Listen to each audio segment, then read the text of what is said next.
All right, so welcome back. So this is going to be part 3 in our integumentary system lecture. So in this part, we're going to look at some more details of thick and thin skin, and then we'll get into some of the functions of our skin, some more detailed functions. So in general, we said that our skin can vary depending on the thickness, and that thickness is dependent upon the various layers and in the epidermis, and then with those different types of skin, we have different characteristics and different features that we can look at to be able to differentiate between thick versus thin. So when we look at thick skin first, okay, we said that this is on our palms of our hand, our digits, soles of our feet, digits of our feet as well. Okay, we have all 5 of the epidermal strata. Okay, so in other words, we have all 5 of those layers that we just talked about in the previous part. Okay, so what are those layers? Let's talk about them from superficial to deep. We have the stratum corneum, stratum lucidum, right? The lucidum is the one that you don't find in thin skin. So we have stratum corneum, lucidum, granulosum, stratum spinosum, and then we have stratum basal. Okay, in this area, we'll have sweat glands. Okay, so we'll have what are called sudoriferous glands or sweat glands, but we don't have oil glands or sebaceous glands, and we don't have hair follicles, okay? So take a look right now at your hands. Take a look specifically at your palms, okay? You should look at your palms. Do you notice any hair on your palms? No, you don't notice any hair because there's no hair follicles. Do you ever notice that your hands get oily? Your hands don't get oily. They may get sweaty, but they're not going to get oily because there's no sebaceous glands here, okay? And so when you look, now it's a different case for the backside of your hand, but when you look at the palm of your hand, you see no oil glands, there's no hair follicles, but you do have sweat glands. Okay, so one thing you can look at whenever you're looking at this, whenever you're looking at the histology of thick versus thin skin, is see if you can find some of these features histologically. Can you see sweat glands? Can you see oil glands? Can you see any hair follicles? If you see a hair follicle in a section of skin, then you know that is a section of thin skin, because thick skin cannot have hair follicles. Okay. All right, and then when you look at thin skin, it's going to be kind of the opposite of some of those things, okay, but not entirely. So this is going to cover most of the body. So we said thick is just palms and soles, whereas thin skin is essentially everything else, right?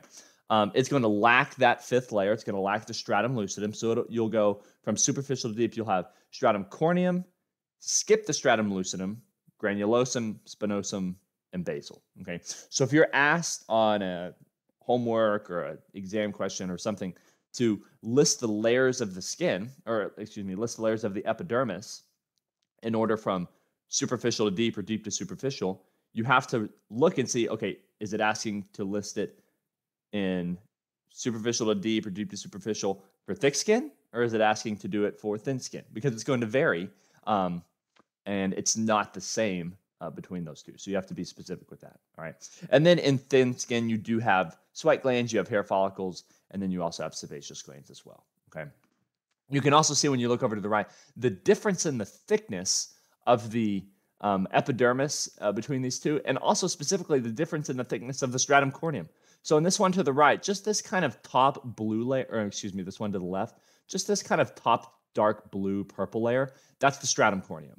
In this image to the right, all the way from up here where my cursor is, all the way down to right here, all of this is the stratum corneum. So you see how much more thick the stratum corneum is in thick skin, and how much it takes up of the overall thickness of the entire epidermis. Okay, so that's another thing you can look at. Okay, all right. So now we're going to look at the various functions of our skin, and we're going to look at things like protection. We're going to look at things like sensation and immune response, and some other various things. Okay. All right. So in general, if you're just talking about just the skin, okay, just the skin itself, the skin is our first line of defense. Okay. When you talk about the immune system, you'll throw around the term first line innate defense. Okay. This means that it's the first line, so it's the first thing that a pathogen may encounter. Okay. And it's innate, right? Innate as opposed to acquired, right? We don't have to work to develop our skin. We're just born with it, okay? We just have it. We don't have to be exposed to anything, and then that stimulates our skin. We just have our skin already innately there, okay? We have those Langerhans cells as well, right? associated with what layer of the epidermis? It's associated with the stratum spinosum of the epidermis, right? If you ever get confused on that and you look at an image like this, well, you know that this is the stratum basal way down here, and then the next superficial layer is the stratum spinosum. So in this stratum spinosum, we have Langerhans cells, and remember, we said that these are they're a type of macrophage. They're phagocytic, so they will engulf and endocytose and cellularly eat foreign cells and pathogens to help with our protection. Okay. Now, the second function of the skin is related to protection, but in a different way. Okay. So the first one, that was protection from pathogens, protection related to the immune system. Okay. This one here, this is protecting our skin due to our skin color and due to the presence of melanin. Okay. So what we have is, we said previously that we have different types of melanin. Okay, we have eumelanin and we have pheomelanin. Okay, and these are made and they are synthesized by something called tyrosine. Okay, and tyrosine is just a particular compound that can be used to make both eumelanin and pheomelanin. Okay, so tyrosine is just an amino acid. All right, that's all it is. So whenever we talked about proteins in chapter 2, we talked about amino acids. Tyrosine is just a type of amino acid. Okay, the melanin that's produced by the melanocytes are packaged into small little vesicles called melanosomes. Okay, so if you look at this image to the left, these small kind of circular brown little pockets here, these are what are called melanosomes, and they contain the melanin pigment, those melanin granules. Okay. After they are released from the melanocyte, the melanosomes are pushed up and they travel superficially in the skin. Okay. As they travel superficially in the skin, they fuse with other organelles called lysosomes, and the lysosomes break down and they release the melanin into a particular cell, right? And so as they release the melanin is now within that particular cell, and it's going to be released, and it will give that cell a certain pigment, okay, a certain shade of color, okay.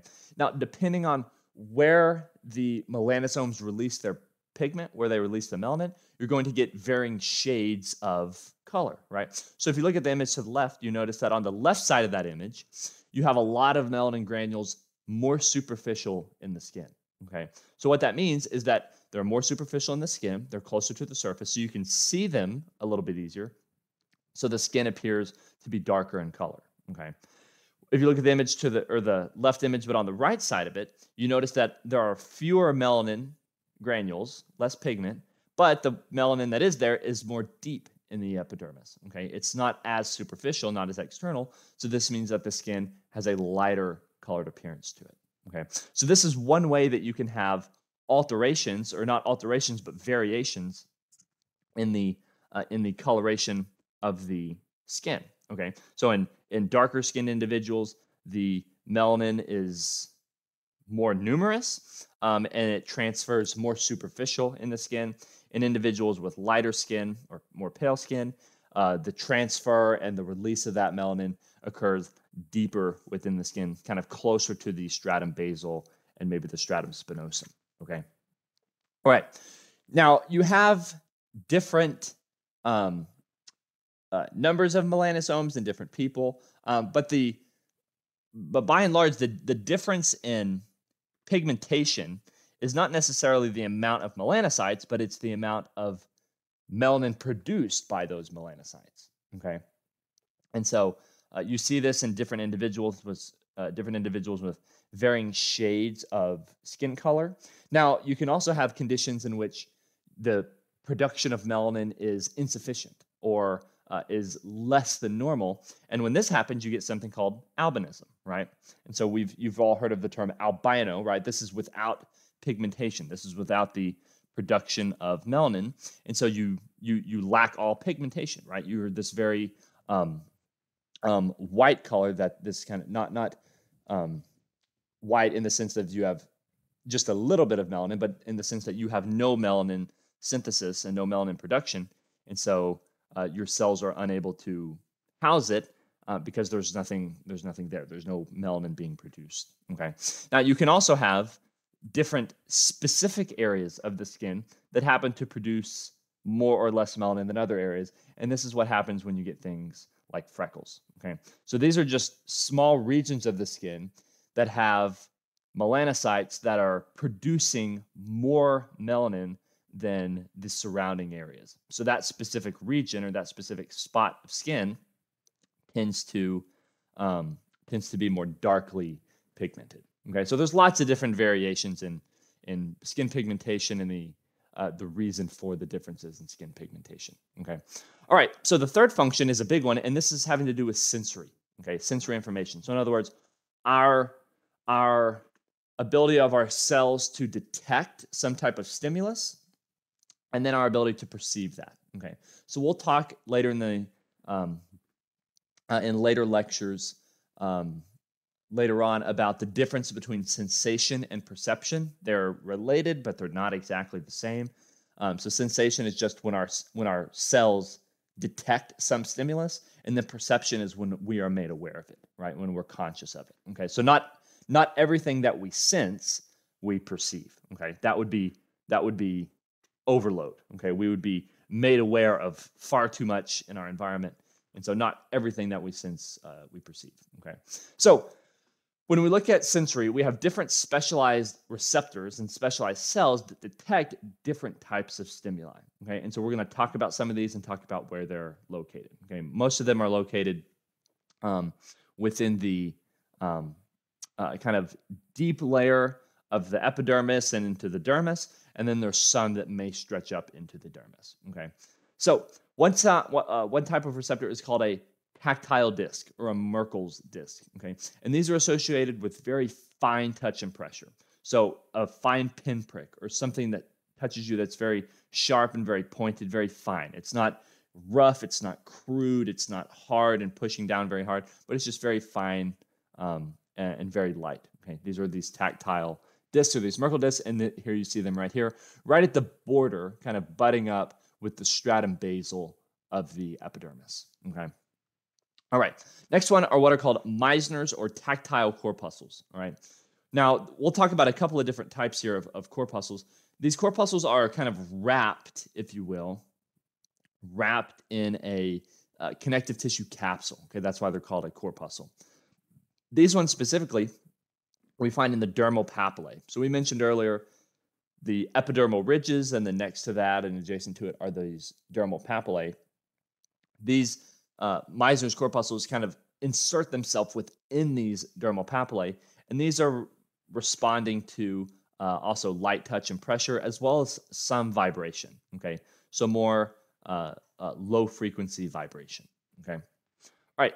So and these are in the dermis. So the next ones are called lamellated or Pacinian corpuscles. Okay, so we said that we had the Meissner corpuscles superficial.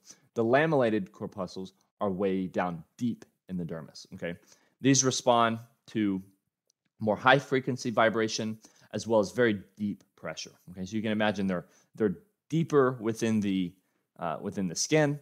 That you can also find these in joints and ligaments and whatnot, and they're sensing different amounts and varying amounts of pressure and vibration.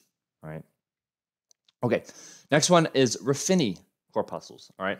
Now, Ruffini corpuscles, these are in the dermis, and they're primarily responding to the degree of stretch in the skin, or in other words, how much the skin is distorted. How much is it being pulled and stretched as a result of some type of mechanical pressure, right? So all of these, you can think of these are all different types of mechanoreceptors.